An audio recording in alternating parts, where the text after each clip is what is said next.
Hello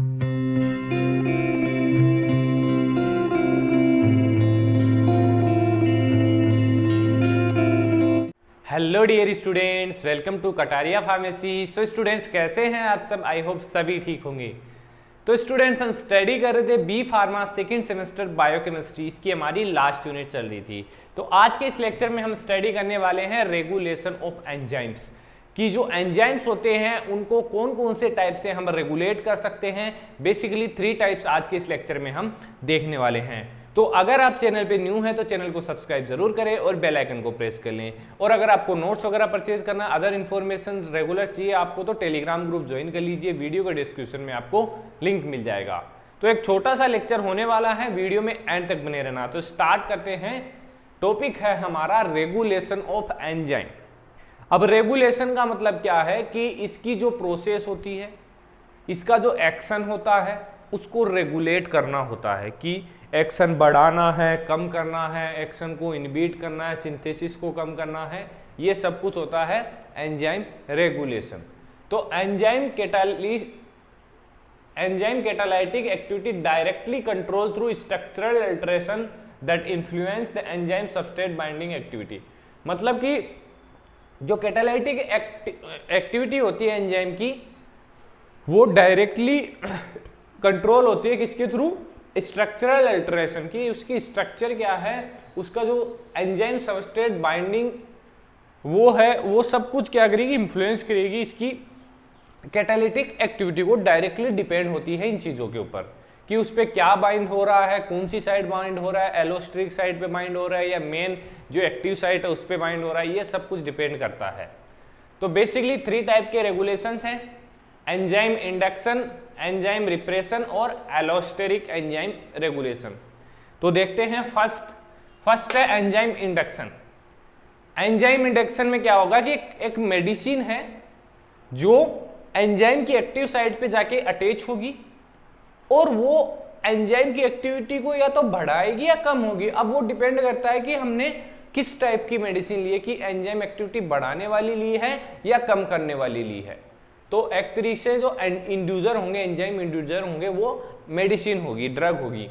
तो a process in which a molecule drug induce initiate or enhance the expression of an enzyme.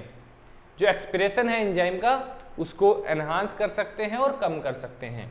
N enzyme inducer is a type of drug which bind to the enzyme and increase its metabolic activity. इसकी metabolic activity को बढ़ाती है bind होके enzyme से। Enzyme that are susceptible to induction are said to be inducible. मतलब कि induction के लिए ससेप्टेबल होगा एंजाइम जिससे ड्रग बाइंड होगी, उस टाइप के एंजाइम को बोलेंगे इंड्यूजिबल एंजाइम, इंड्यूजिबल। सेकेंड है एंजाइम रिप्रेशन। एंजाइम रिप्रेशन क्या है इसमें? Enzyme repression is a regulatory mechanism in that reduce or inhibit the synthesis of enzyme. इसके अंदर क्या होता है, जो सिंथेसिस हो रहा है एंजाइम का, उसको रोका जा सकता है या उसको बढ़ाया जा सकता है।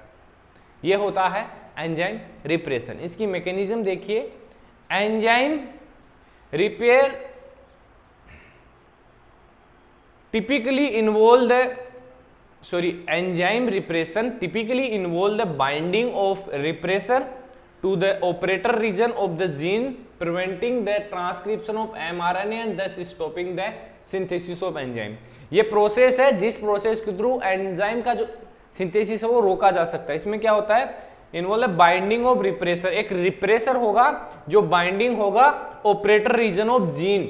जो ऑपरेटर रीजन होता है ट्रांसक्रिप्शन जो प्रोसेस के अंदर, वहां पे जाके अटैच होगा of mRNA thus stopping the synthesis of enzyme. क्योंकि mRNA से हमारा एंजाइम बन रहा है तो वहां पे जाके अटैच होगा और इसको रोकेगा। किसको? एंजाइम फॉर्मेशन को, एंजाइम सिंथेसिस को। एप्लीकेशन क्या है इसके? Understanding enzyme repression is a crucial in field like biotechnology.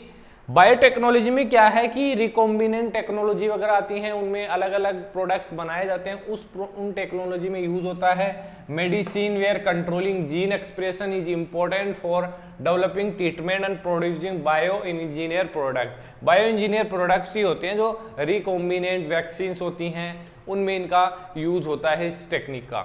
Last है एलोस्टेरिक एंजाइम रेगुलेशन। एलोस्टेरिक का मतलब आपको समझ में आना चाहिए, ये एंजाइम है, ये इसका एक्टिव साइट है, लेकिन इस साइड एक साइट और होगा जिसपे एलोस्टेरिक एंजाइम या सॉरी एलोस्टेरिक सबस्ट्रेट जाके अटैच होगा और वो इसकी एक्टिविटी को कंट्रोल करेगा, कम कर सकता है, बढ़ा सकता है। ये होने वाली है active site.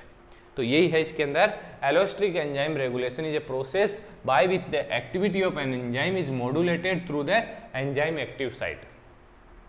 These sites are known as allosteric site. The binding of an allosteric effector can either enhance or inhibit the enzymatic activity. Enzyme की एक्टिविटी को बढ़ा भी सकता है और कम भी कर सकता है। This form of regulation is crucial for controlling metabolic pathway and maintaining homeostasis. Basically, homeostasis को मेंटेन करने के लिए और मेटाबॉलिज्म जो पाथवेज हैं उनको रेगुलेट करने के लिए एलोस्टेरिक साइट का यूज किया जाता है, एलोस्टेरिक रेगुलेशन ऑफ एंजाइम का यूज किया जाता है।